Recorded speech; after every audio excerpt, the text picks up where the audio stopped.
All right, so we're gonna talk about something today that's probably pretty new to you. We're gonna talk about limits. Have you ever talked about limits before? No. Okay. I talked about that a little bit in honors algebra too, but I didn't have you. So that's all right. We don't talk about it very much anyway. So this is just a little, we're gonna talk about high-speed space travel will be sort of a theme we can come back to a couple times when we talk about limits. So,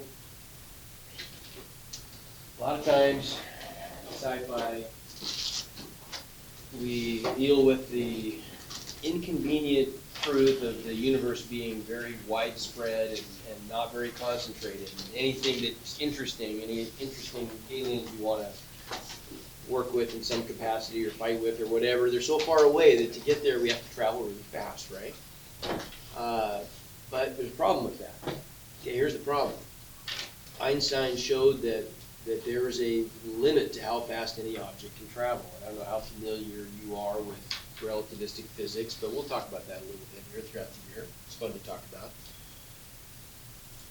The faster an object moves, the more its relativistic mass increases.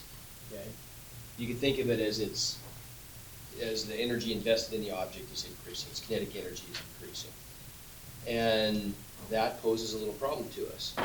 So this is just simply the relativistic formula or the physics formula for relativistic mass, okay? And you don't have to write any of this down. We'll come back to it. We'll come back to this here in a few days, and we'll be able to take a look at this in an algebraic, analytic way and show that there's a problem with some of these sci-fi movies that you see. Okay, but for now, we're not going to deal with the algebra of limits. We're going to deal with them graphically and numerically, a couple different approaches. So first of all, let's just introduce this concept, right? So the concept of a limit. And all I'm going to do is just tell you that this is called a limit. And we'll come back to this later and kind of discuss, what does all this mean? If we define some function, there's some rational function here, and we want to evaluate a limit, well, this is the notation that we're going to adopt. And even today, we'll get to a point where, we can make sense of what this is asking us to do. But for right now, what does that even mean, right? That probably looks like a bunch of foreign language, right? So we're asking to take the limit of f of x as x approaches 1, okay? Well, let's begin our exploration here by just taking a look at some graphs of some functions. So if we take these three functions, we'll define f of x as being this rational function, x squared minus 4 over x minus 2. G of x is the absolute value of x minus 2 over x minus 2. H of x is 1 over the quantity x minus 2 squared. And we look at their graphs. Okay, you can probably already get close to answering the question of what is a limit. We're just going to we're going to focus our attention on the behavior of each graph at and around x equals 2, okay? So, what about this first example? Let's look at this guy, okay? What do you think we might mean by the limit of f of x? And this is the graph of f of x. As x approaches 0. What do you think the answer to that might be? We want to take just a guess? And we have permission to be wrong. Just to get the ball rolling here, though? What do you think? Y equals 4? As x approaches 0? I don't know. No? I appreciate getting the ball rolling. Anybody want to just pick something different? I'm going to tell you the answer. See if you can tell me why. The answer is 2. How come? Because where x is 0, y is 2. I'll accept that answer for now. That's a good answer for now. What's the limit of f of x as x approaches 2? But before you answer that, what do we call that from last year? Or from honors algebra 2? What do you call that? That's a feature. What's it mean? I have an open circle there in the graph. Excluding. It's excluding that point. So what do we call that?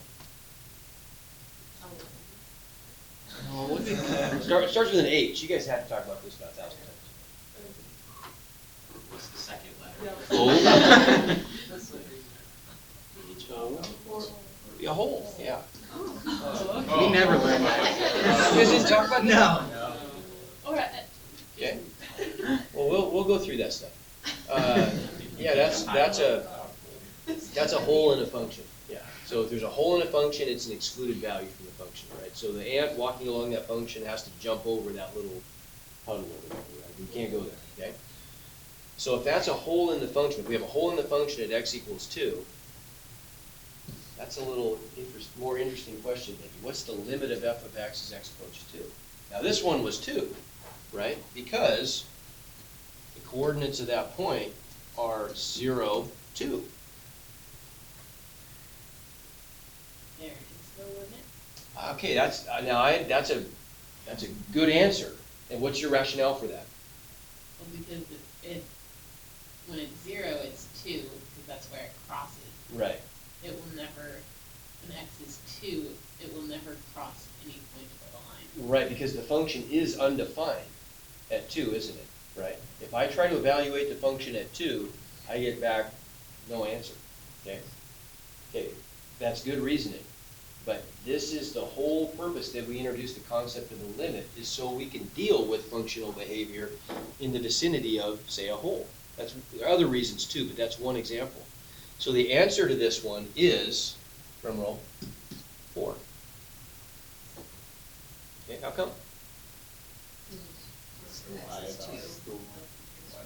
Okay, because the value of the function as x approaches 2. Now this is a key word. The way we say this, the limit of f of x as x approaches 2. Did I say gets to 2? No. When we're talking about a limit, we never actually get to the destination, we only approach it, right? Getting there is a whole separate issue, and that's something that deals with an issue of continuity. But that's a separate issue completely. The limit is only concerned with the notion of what happens as we approach a value. As we approach a value with arbitrary precision, we can get arbitrarily close to 2, as close as you want to. What's the y value that we're approaching? 4. Okay, so one way to think about this is, and this is just, this is a little goofy, but this seems to help. Imagine that there is an ant. We've got these specialized two-dimensional ants, the calculus ants, that are going to crawl along our functions, okay? As the ant, now they have some built-in senses. They have the ability to sense their coordinates in the xy plane, right? So as that ant walks closer and closer and closer and closer to x equals 2, say a little calculus fog rolls in and he can't see where he's going, but he's still walking along the landscape of that function.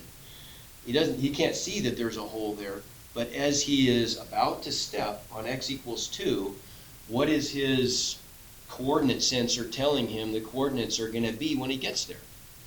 Their coordinates would be 2, 4, right? So it's where he anticipates stepping, not where he actually steps. That's what a limit refers to, right? I'll give you an example here hold on, this could blow your mind, so you might want to hold on to things. So let's say we're going to take an example where every second from now until eternity, I am going to cut my distance to the door in half. Okay, now let's assume here for a moment that space is infinitely subdividable. Probably not true. If we get down to the Planck length, space probably ceases, dimensionality probably ceases to have any meaning, but we'll ignore that. We'll take a mathematical interpretation of the universe here, right? And so we'll assume that space is infinitely subdividable. Every second from now until eternity, I'm cutting my distance to the door in half. Answer a couple questions for me. Do I ever get to the door? No. No. Pretty clearly I never get to the door. Now you can buy Sharpies in different, you can buy like a fine point or ultra fine point. I'm going to buy like a infinitely fine Sharpie. And let's say I'm going to put a point on the floor. I can't draw it on the door, but I'm going to draw a point on the floor. And I can draw it anywhere I want to, as close to the door as I want to. Is there any point that I could mark on the floor that I won't eventually step on or over? That's weird. isn't it? I mean, that might make sense to you, but that's a weird concept. Now it gets weird. The fact that I'm never going to get to the door, and yet there's no point I could draw on the floor that I wouldn't eventually step on. Okay, pause a second and just consider that. What are the ramifications? What's that telling you? There's some profound stuff that comes out of that little analogy. But what? And what's that tell you? You might be thinking, well, come on, dummy, just put it on the point next to the door, right? And then I'll never step on that one, right? What's wrong with that statement? Yeah, there is no point next to the door, right? How big is a point? It has no size, right? Zero dimensional, right? So there is no point next to the door. Anytime I think I'm at the point next to the door, how many points are there between me and the door still? Yeah, it's a weird idea, isn't it? Okay, but as bizarre as this conversation is, what is the limit of my motion? The door. The door. The only point that I'll never step on that defines my motion, even though I never get there, is the door itself, right? You get the idea? Okay, so the limit of f of x as x approaches 2 is 4. Do I ever get to 4? No, I don't. But that's the one point that I'm always approaching, right? Okay? So that's the concept of a limit in a nutshell. Now we just got to be more specific about it, okay? So how can we do this, practically speaking? Well, this one was pretty easy, wasn't it? I gave you a nice graph where the coordinates of the whole just happened to be at nice integer coordinates, and so we could visually come up with that limit pretty easily, couldn't we? Okay, so what about something like this? What if we want to estimate the value of the limit of this function, the quantity 1 plus 6h to the 1 over h, as h approaches 0? I don't have a graph there. What could I do? Now the question implies that we're maybe going to use some technology, and we are. Today's about using technology. Tomorrow we're about bypassing the technology and doing this analytically, mathematically. Okay? How could I leverage some technology here to get an answer? Calculator. Okay, how about that? You guys have all got TI-84s? Okay. All right. So let me pull it. Oh man, they screwed up all my technology. Technology. I know. This is crazy. Well, I'm going to use. Works when you don't shoot to. Yeah, I know. Isn't that the truth? Okay, so let me do this. I'm going to pull up Desmos. Do you guys know about Desmos? Yeah. Okay, Desmos is amazing. It's a great thing. You're going to want to familiarize yourself with Desmos. Now, I can't remember. It's been so long. It's been a whole summer since I've done this stuff. And I go from being kind of a Desmos wizard at the end of the year to being just a complete idiot at the start of the year because I forget everything I learned. We can do this, though. If we make a table, I've got some here.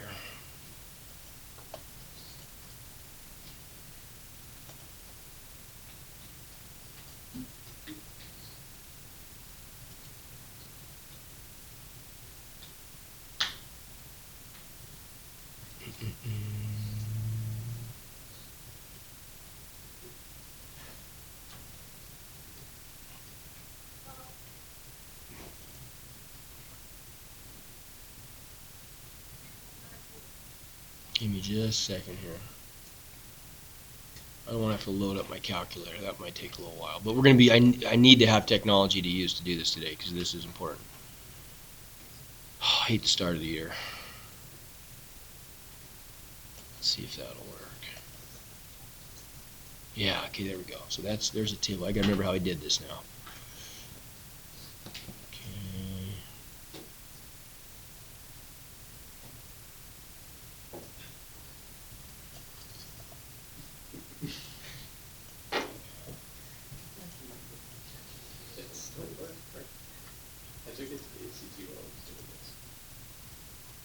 So you can learn some cool, here's the fringe benefit of this. You get to learn some cool, okay, makes sense? So that's what we call a numerical approach to taking a limit. We're just going to build a table and see what value numerically we're approaching. And with math, We're gonna say from the left or from the right. We would say that I'm approaching from the left here and from the right here. How come? How can we use the words left and right? Like reading the book. Reading in a book, okay. Okay, on a graph. We talked about positive and negative. If we think about the real number line, if we're graphing something, we'll go back to our previous example.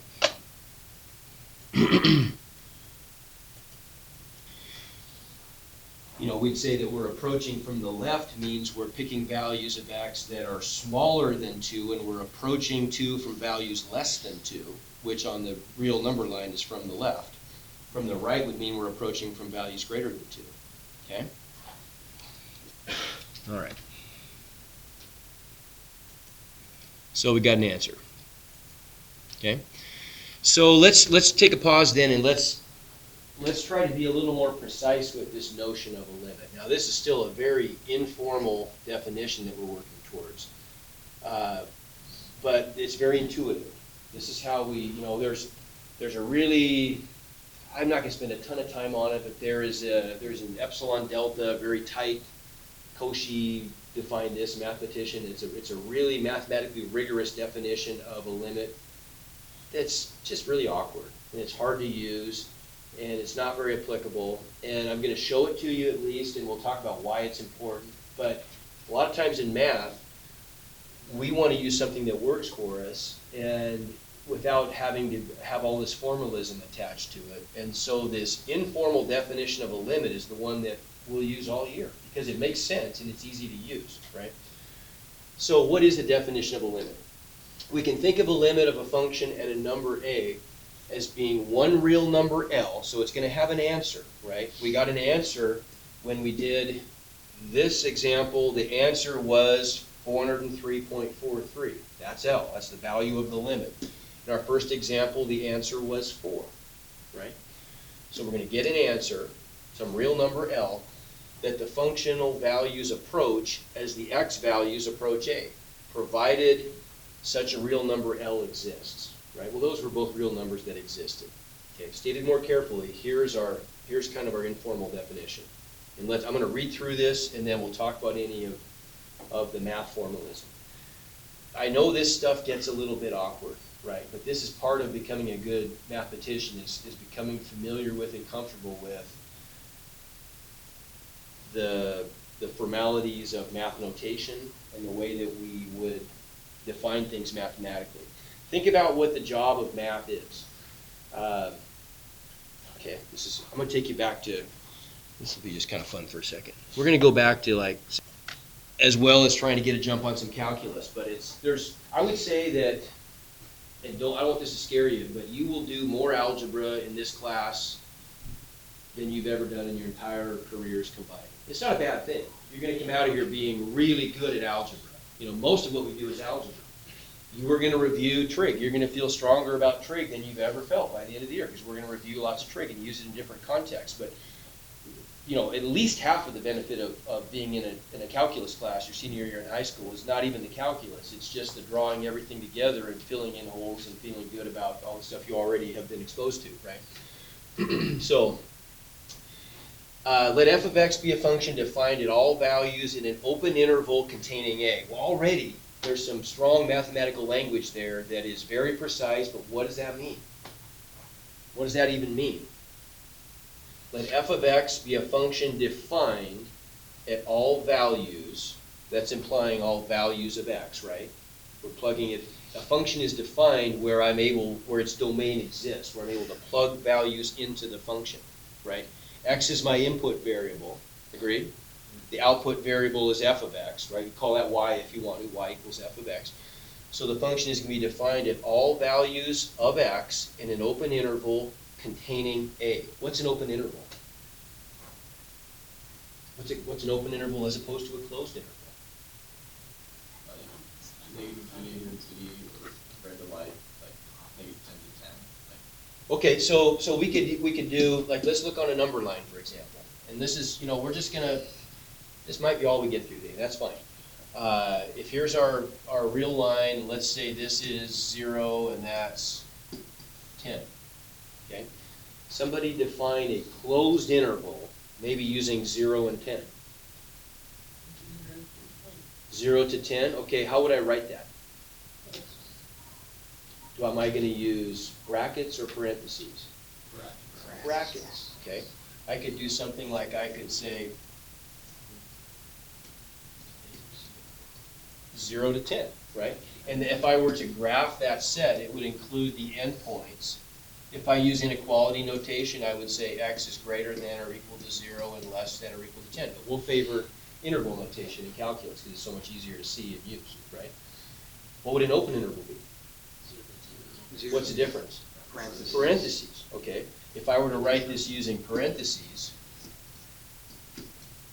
then that's going to be interval that doesn't include the endpoints, right? So if we've got some open interval containing A, right, it doesn't mean, so it would be something like, let's say A is 5. Well, then it could be the interval from 0 to 10, right? But was defined in some neighborhood that contains 5. Could be 0 to 10, could be 1 to 9. They're both okay, right? But it's got to contain 5. Except, does 5 actually have to be included in the interval? It has to surround 5, but maybe the function isn't actually even defined at 5 itself, or in this case at A. Look at our previous examples. The function is not defined at 2, right? But it's defined for a set of x values surrounding 2 that we can approach 2 from. See the point?